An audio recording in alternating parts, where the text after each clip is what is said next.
This is Richard with 71 Innovation. Please keep in mind that this video is for entertainment purposes only, as I share with you this project that really started back in 2010 with this rifle. This rifle is an M1903, and this particular example was built in about 1918, right at the end of World War I. It was also the first rifle that I used as I got started in high power shooting, and it also got me interested in being able to take care of and repair and maintain my own rifles.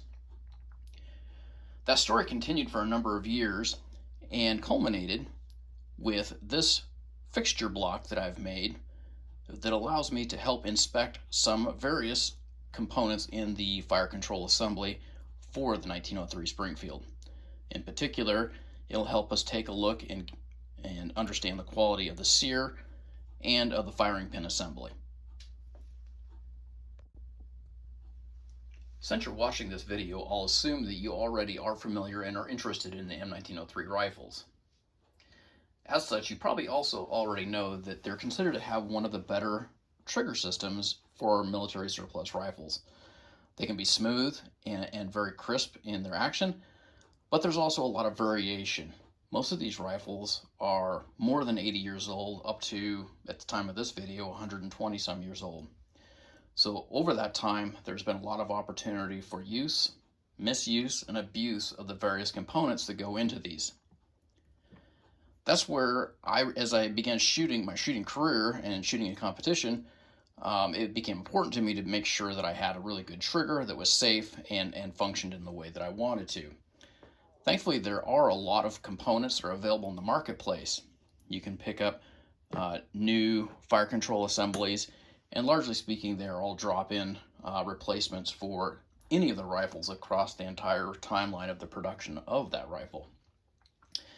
However, when you buy those parts, they range anywhere from really factory new, although they are quite old, to looking relatively good, but in actuality in very poor condition. And sometimes it isn't always easy to see exactly where that is. That's where the importance of this fixture blocks comes in. I wanted to be able to really set up a reliable and repeatable way to take a look at two particular components which have probably a significant component of how the rifle functions, which is the Sear, and more specifically in the Sear, the nose of the Sear, which has a front face and a top edge. And those two pieces of geometry interact with this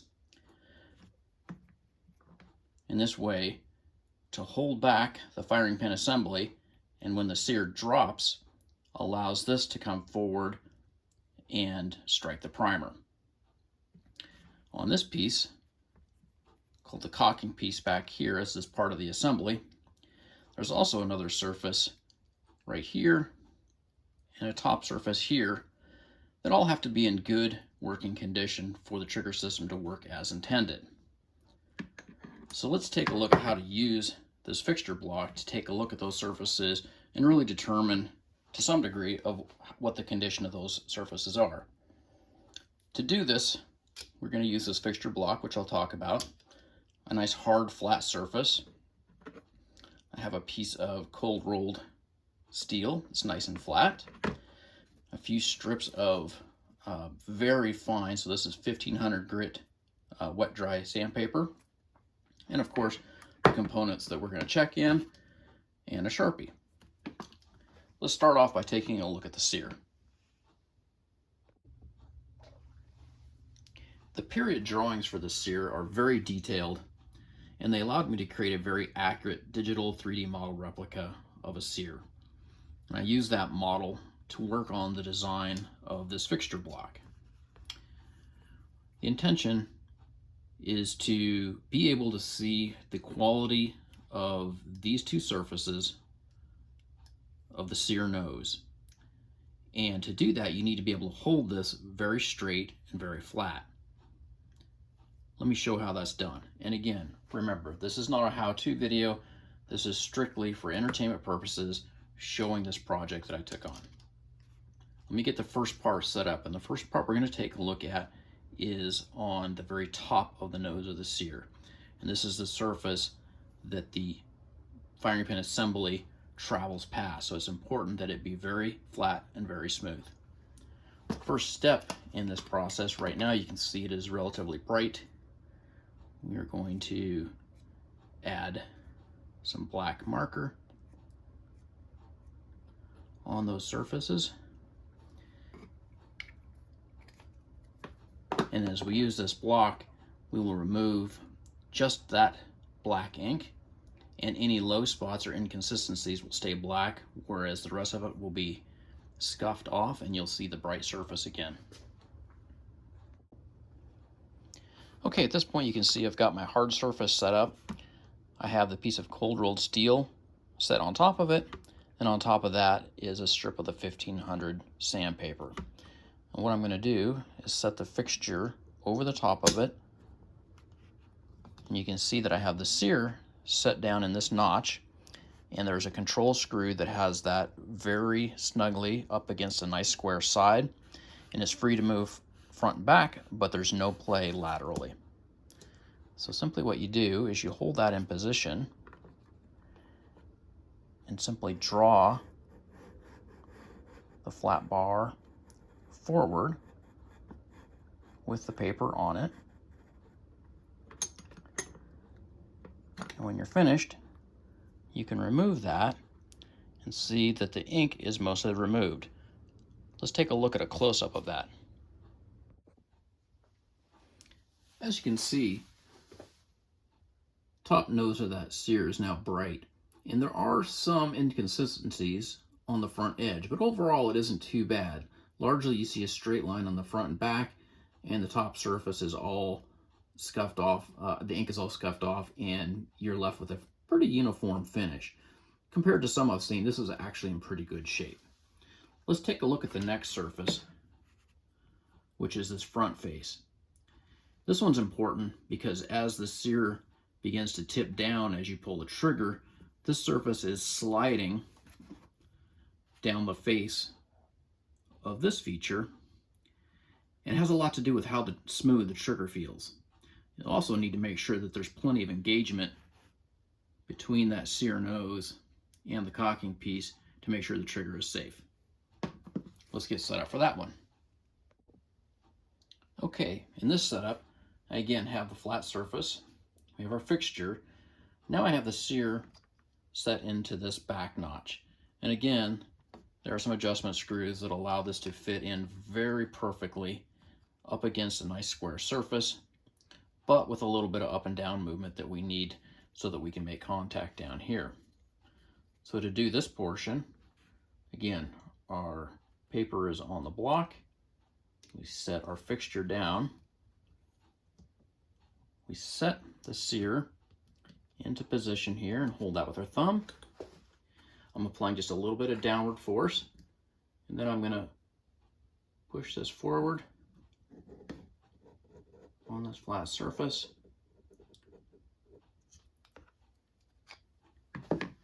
And then we'll take this out and take a look at this surface. Let's get a close-up view of that as well. So once again, from those close-up pictures, you can look very carefully at that surface, and again, the intersecting edge between the very top of the nose and the front face of the nose. And you can see that largely in that one small movement of the block, that most of the ink was taken off, but there is a little bit left on there indicating the surface is very close to flat, but not perfect. And again, the front edge is actually not too bad. In terms of sears that I've seen, this one is actually in pretty good shape. However, you could use your judgment and perhaps decide that you want this to be closer to perfect, and you could send this off to a competent gunsmith, and they could do a little bit of stonework to finish up cleaning up those two surfaces and potentially improve your trigger just a little bit. But overall, I would look at this sear and think that it is actually in pretty good shape. Let's move on to the next part,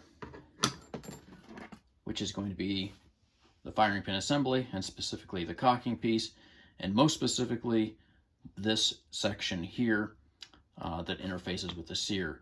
And I've selected this particular one because I know it's not in very good shape, so it should demonstrate what we can see very well. let's move on to that setup. Again, period drawings of this particular assembly show that there are some very complex geometries around this. But what again that allowed me to do was really design around the existing geometry and create some geometry within this fixture block that allows me to isolate those in a very consistent manner and keep everything very square while we do a similar inspection that we did with the Sear.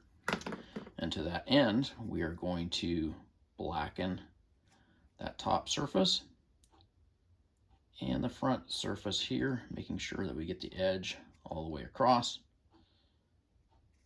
so that we have a good look at what's going on in there. And the first one we're going to look at is this top surface. And again, we want that to be nice and true and have a nice parallel sharp edge across the top of that.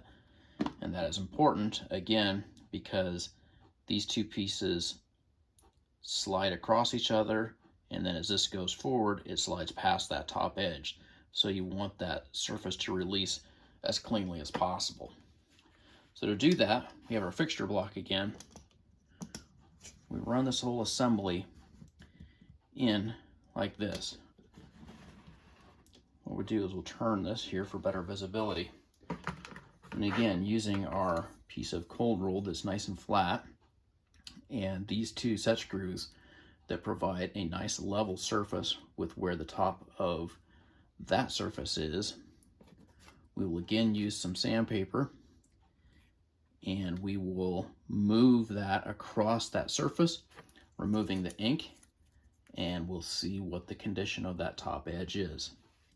So again, trying to keep it clear for the camera. Set that here. A nice steady pull across that surface. And there we go. Let's get a nice close-up picture of that if we can. And I think we'll begin to see some of the problems that are in that area. So from those detailed pictures, we can see that this top surface is anything but perfect. We see certainly a lot of the ink, almost all of the ink comes off on the one side, but it's just barely starting to get wiped on this far side, indicating that this isn't really perfectly square to the axis, that it's been worn down on this one side a little bit. And in a little bit more detail, right on this edge, we can start to see imperfections where there has been some sort of damage in this area. And so that nice sharp edge, that nice sharp 90-degree break that we'd expect isn't actually there across the full length of that piece of geometry. Okay, from there, the next piece we have to look at is on this front edge here in this face. And again, this is where we have a flat face running on another flat face, and we want those two to match perfectly if possible. So let's set up and prepare for that.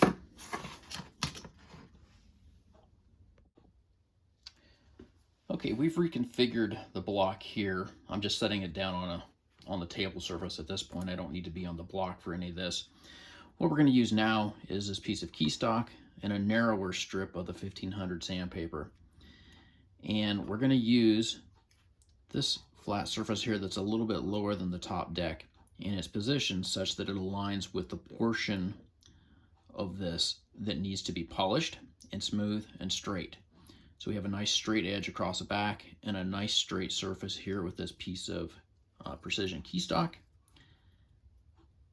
And what we're going to do is pull this out just a little bit, and this is held perfectly square to the block and perfectly square to these surfaces by the geometry of that caulking piece that's attached to the whole firing pin assembly. So we'll set that down on there. I'm trying to do this in camera, so bear with me. Once it's in position, we push this forward and apply just a little bit of forward pressure on that surface, and then I can draw the key stock across that face. When we're done with the motion, we'll pull it back, and we'll come around here and take a look at that face, and And we can see there, hopefully on camera, that a little bit of material has been removed. Because this stroke was so small, we're going to take another pass with it and do the same setup again, just to make sure that we get a good representation of what's there. So there we go. Pull it across that surface to the end. Okay, now we get a much better look at this. And let's get a close-up picture and take a good look at that surface. So once again, hopefully from that close-up picture, we can see in this case that there's really some significant damage to this geometry at this corner.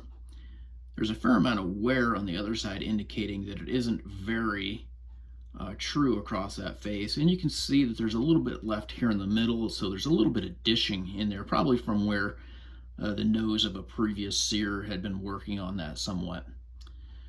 All in all, you would look at this and perhaps you think it is salvageable, and it may be. You could send this off again to a competent gunsmith and have them do some light stoning on this, and making sure that you get those geometries squared back up and that you have a nice, safe, but also premium trigger for your rifle. Overall, I hope you enjoyed this video. I'm not really sure where this is going to go, if it'll ever be a product or not. Really, its intention was just for me to use as a tool to service my own equipment. Hopefully you found it enjoyable. See you at the range. You can see more information and more products at 71innovation.com.